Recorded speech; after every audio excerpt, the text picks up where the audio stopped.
Cuba had to cover food and lodging expenses for dozens of its doctors fighting Ebola in Sierra Leone after the U.S. embargo delayed payments from the World Health Organization, WHO, an official at the UN agency said. José Luis de Fabio, the health agency's representative for Cuba, told the Associated Press news agency on Friday, it had to request special licenses from the U.S. Treasury Department to transfer money to the doctors in Africa. The licenses were eventually granted and the government-employed doctors only recently received payments dating as far back as October, he said. The fact that their Cubans greatly limited the funds transfers and the payment, De Fabio said. It's not that the WHO didn't want to pay, it's that they weren't able to. The U.S. State Department had no immediate comment on Friday. Cuban officials in Havana did not respond to requests seeking comment either. U.S. officials as high as Secretary of State John Kerry have praised the Cuban effort against Ebola. But the long-standing embargo affects virtually all dealings with Cubans,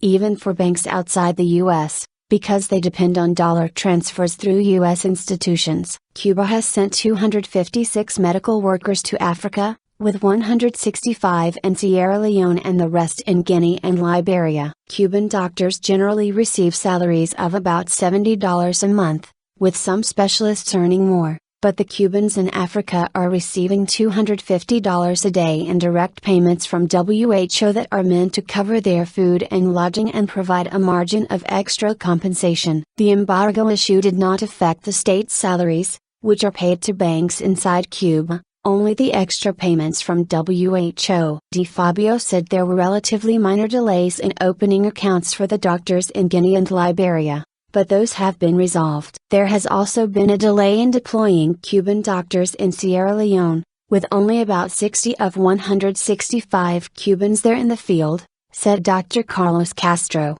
leader of the Cuban doctors in Guinea. De Fabio said there was a clear need for better coordination of efforts. He said that in Liberia, about 30 Cuban doctors are working closely and efficiently with U.S. doctors in a center built by the U.S. Agency for International Development.